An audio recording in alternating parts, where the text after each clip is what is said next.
ये कहानी एक पिता की है जो ज़ॉम्बी बनने के बाद भी अपने बच्ची को नहीं खाता। सो गाइस, मेरा नाम है हसपाल कुमार चक्रधारी। मूवी एक्सप्लेनर किंग में आपका स्वागत है। तो चलिए आज की वीडियो को स्टार्ट करते हैं। मूवी की स्टार्टिंग में एंडी नाम के आदमी को देखते हैं जो अपने फैमिली के साथ ज़ॉम्बी से बचने के लिए नाव पर सफर कर रहे होते हैं। क्योंकि ज़ॉम्बी पानी में नहीं आते हैं, वो यहाँ अपनी पत्नी और अपनी बेटी के साथ सुरक्षित है। एंडी धीरे धीरे नदी में आगे बढ़ रहे होते हैं कि तभी उसे नदी के किनारे एक फैमिली दिखाई देती है। वो उनसे बात करने के लिए हाथ हिलाता है, लेकिन सामने वाला आदमी गन दिखाकर उसे डराता है क्योंकि वो नहीं चाहता है कि कोई भी इन्फेक्टेड आदमी उनके परिवार के करीब आए। इसलिए एंडी वहाँ से आगे बढ़ जाता है। वही एंडी की मुश्किलें और बढ़ने वाली है क्योंकि एंडी की बोट में खाने का सामान सब खत्म हो रहे हैं, जिस वजह से इन्हें नदी से बाहर निकलना होगा। अगली सुबह एंडी को टूटा हुआ बोट दिखाई देता है, जिसके अंदर जाने के बाद उसे बहुत सारा खाने का सामान दिखाई देता है। वो सामान इकट्ठा कर रहा होता है, तभी उसे किसी की आहट आती है, जिसे सुनकर एंडी सामान लेकर वहाँ से बाहर निकल जाता है। फिर एंडी अपने वाइफ से कहता है कि हमें 2-3 महीनों का खाना मिल गया है। ये सुनकर एंडी की वाइफ काफी खुश हो जाती है, लेकिन एंडी की वाइफ इतने में खुश नहीं होती है और लालच में आ जाती है। जब एंडी सो रहा होता है तभी चुपके से उसी बोट में चली जाती है और सामान को इकट्ठा करके वहाँ से निकल रही होती है, तभी उसे एक ज़ॉम्बी अंदर खींच लेता है। इसके बाद जब एंडी सोकर उठता है तो वो देखता है कि उसकी वाइफ जख्मी है। उसकी वाइफ चाहती कि एंडी उसे छोड़कर वहाँ से चला जाए क्योंकि उसे ज़ॉम्बीज़ ने काट लिया है, लेकिन एंडी अपनी वाइफ को किसी भी हाल में छोड़कर जाना नहीं चाहता है। वो जानता है कि उसकी वाइफ के पास अभी भी 48 घंटे बचे हैं, क्योंकि उसे पता है कि पूरे शरीर में इन्फेक्शन फैलने के लिए 48 घंटे लगते हैं। उससे पहले ईवा को किसी डॉक्टर के पास ले जाना होगा। फिर दोनों डॉक्टर को खोजने के लिए निकल जाते हैं। रास्ते में इन्हें बहुत सारी गाड़ियां पड़ी हुई मिलती है, जिसमें से एक गाड़ी लेकर वहां से निकल जाते हैं। कुछ दूर जाने के बाद ईवा की हालत खराब होने लगती है, उसे दौरे पड़ने लगते हैं। वो एंडी से उसको छोड़कर जाने को कहती है, पर एंडी उसे समझाकर गाड़ी में बैठा लेता है। ये लोग गाड़ी में बैठकर कुछ ही दूर जा रहे होते हैं, तभी एक ज़ॉम्बी इनके कार के सामने आ जाता है, जिससे बहुत बड़ा एक्सीडेंट हो जाता है, जिसमें एक लकड़ी ईवा के पेट के आर पार हो जाती है। एंडी भी चोट लगने के कारण बेहोश हो जाता है और जब उसका आँख खुलता है तो वो देखता है कि उसकी वाइफ पूरी तरीके से ज़ॉम्बीज़ बन चुकी है और उसने ज़ॉम्बीज़ बनने से पहले सामने लिख दिया था, सेव हर।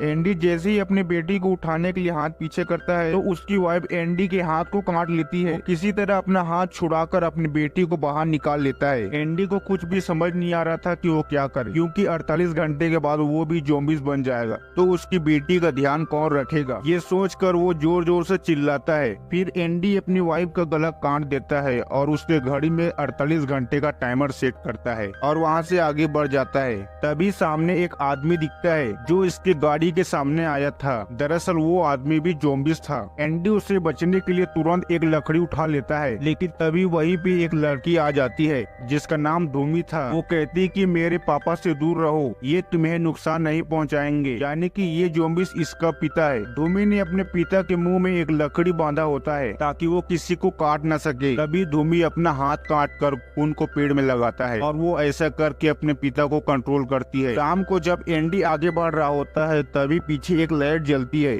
एंडी समझ जाता है कि यहाँ पर कोई न कोई इंसान है। ये एक स्कूल होता है जहाँ पर एक लेडी टीचर होती है जो एक वायरस फैलने के बाद यहाँ पर फंस गई थी। वो एंडी के घाव पर दवाई लगाती है और उसे पूछती है कि तुम्हारे पास और कितने टाइम है। एंडी बताता है कि उसके पास कुल 44 घंटे बचे हैं। इसलिए वो लेडी आज रात एंडी को यहीं रुकने को कहती है और जब वो अपनी बेटी को इस लेडी के पास छोड़ने का सोचता है, लेकिन एंडी देखता है कि इस लेडी को कैंसर है, मतलब ये लेडी कुछ ही दिनों के ही मेहमान है, इसलिए वो अपनी बेटी को यहाँ नहीं छोड़ सकता। स्कूल के पास ही देर रात को स्थानीय लोग ज़ॉम्बीज़ को मारकर जला रहे होते हैं और उसी में से एक लड़की धूमी धूमी कहकर चिल्ला रही होती है। दरअसल धूमी इसकी बेटी होती है जो इससे बिछड़ गई है। अगली सुबह एंडी वहाँ से जाने के लिए निकलता है, तभी वो लेडी एंडी को फोटो देकर कहती है, अगर तुम अपनी बेटी को बचाना चाहते हो तो इस फैमिली को ढूंढो, ये यहाँ के आदिवासी है जो सबकी मदद करते हैं। फिर एंडी फोटो लेकर वहाँ से निकल जाता है। आगे जाने के बाद उसे एक गाड़ी दिखती है। एंडी गाड़ी में बैठने के लिए गाड़ी का दरवाजा खोल ही रहा होता है, तभी एक आदमी गोली चलाता है। दरअसल उसने एंडी को ज़ॉम्बी से बचाने के लिए गोली चलाया था। वो आदमी एक सिलेंडर में दबा होता है, इसलिए एंडी उस आदमी को निकालता है और उसी के गाड़ी में दोनों बैठकर वहाँ से चले जाते हैं। वो आदमी एंडी को अपने घर ले जाता है। वो यहाँ अपनी पत्नी के साथ रहता है। आज रात एंडी यहीं पर रुकने का डिसाइड करता है। जब रात में कार्टर की वाइफ एंडी की बेटी को खिला रही होती है तो वो देखती कि इसके कपड़ों में झाग लगा हुआ है। वो समझ जाती है कि इसके पिता भी इन्फेक्टेड हैं। रात में एंडी अपने बेटी को इनके पास छोड़कर वहाँ से निकल जाता है क्योंकि वो ज़ॉम्बीज़ बनने से पहले सुसाइड करना चाहता है। तभी उसके पीछे लॉरिन भी आ जाती है और वो कहती है कि ऐसा मत करना, तुम्हें लगता है कि तुम्हारी बेटी यहाँ सेफ है तो तुम गलत हो। कार्टर एक हौसी दरिंदा है, उसने मेरे पति को मार कर मुझे गुलाम बना दिया है और कहती कि अगर तुम चाहते हो कि मैं तुम्हारी बेटी को अपना लूं तो तुम्हें मुझे यहाँ से बाहर निकालना होगा। फिर पूछती है कि तुम्हारे पास और कितने टाइम बचे हैं और एंडी कहता है कि मेरे पास 20 घंटे और बचे हैं। लेकिन तभी कार्टर वहाँ पर आ जाता है और एंडी को मारकर बेहोश कर देता है। फिर हम देखते हैं कि एंडी एक लोहे की पिंजरे में बंद है जहाँ पर धूमी भी है। धूमी उसे देखकर डरती है लेकिन एंडी उससे कहता है कि मैं तुम्हें कोई नुकसान नहीं पहुंचाऊंगा। फिर एंडी यहाँ से निकलने का प्लान बनाता है। वो मांस के टुकड़े को एक चेन से बांधकर दूसरी ओर रख देता है और मांस के टुकड़े को ज़ॉम्बीज़ के सामने फेंक देता है और देखते ही देखते सारे ज़ॉम्बीज़ मांस के लिए लड़ते हैं। इस वजह से पिंजरे का दरवाजा खुल जाता है और ये दोनों वहाँ से भाग जाते हैं। एंडी अपनी बेटी को लेने जाता है और उसके साथ धूमी भी जाती है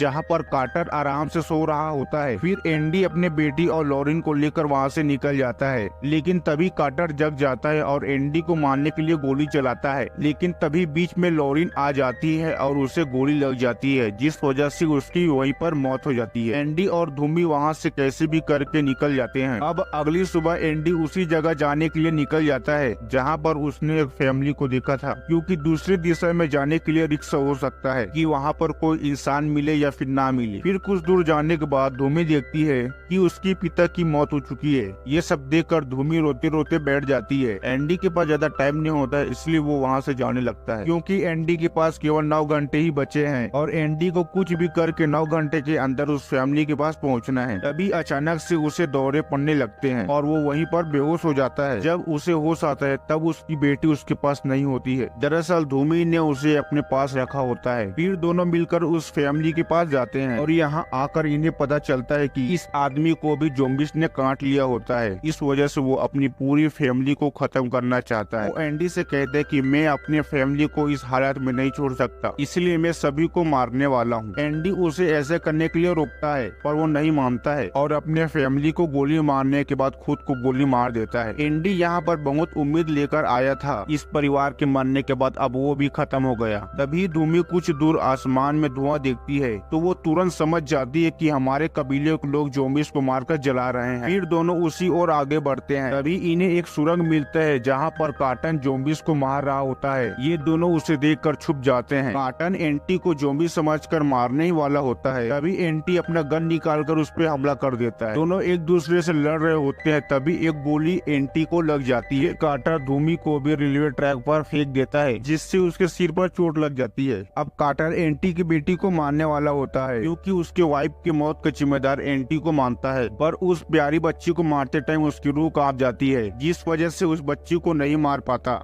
और एंडी को उसकी बेटी वापस कर देता है। फिर ये लोग आगे बढ़ जाते हैं। धूमी की सिर में चोट लगने के कारण वह ठीक से चल नहीं पाती है और उसके सर से खून निकल रहा होता है। तभी एंडी को फिर से दौरे पड़ने शुरू हो जाते हैं। उसके चेहरे पर अजीबोगरीब परिवर्तन होने लगते हैं। फिर एंडी अपने बेटी को किस करते हुए अलविदा कहता है और पॉकेट से एक मांस का टुकड़ा निकालकर एक डंडे से बांध देता है और धूमी को कहता है, जब मेरी सभी इंद्रियां काम करना बंद कर दे तब तुम इस मांस के सहारे मुझे रास्ता दिखाना। फिर एंटी अपने मुंह में प्लास्टिक का टुकड़ा डाल देता है और अपने हाथों को बांध देता है कि वो किसी को नुकसान न पहुंचा सके। फिर अपनी बेटी और धूमी को पीठ में बैठाकर आगे चलने लगता है। चलते चलते एंडी की सभी इंद्रियां काम करना बंद कर देती है, मतलब एंडी पूरी तरीके से ज़ॉम्बीज़ बन गया है। वही दूसरी ओर कबीले वाले ज़ॉम्बीज़ को मार रहे होते हैं। तभी कोहरे में इन्हें कोई आता हुआ दिखाई देता है। दरअसल वो एंडी होता है जो ज़ॉम्बीज़ बनने के बाद भी धूमी और अपनी बच्ची को मंजिल तक पहुंचाता है और वहीं पर धूमी की माँ भी होती है। इन्हीं में से एक आदमी एंडी को मार देता है और धूमी की माँ एंडी की बच्ची को अपना लेती है और ये मूवी यहीं पर एंड हो जाती है। दोस्तों, एक पिता अपनी बच्ची को बचाने के लिए क्या कुछ नहीं कर सकता है, यही सब इस मूवी में दिखाया गया है। दोस्तों, आपको ये मूवी कैसी लगी कमेंट में जरूर बताना और ऐसी मूवी देखने के लिए हमारे चैनल को सब्सक्राइब कीजिएगा। तो चलिए मिलते हैं नेक्स्ट वीडियो में, तब तक के लिए जय श्री राम।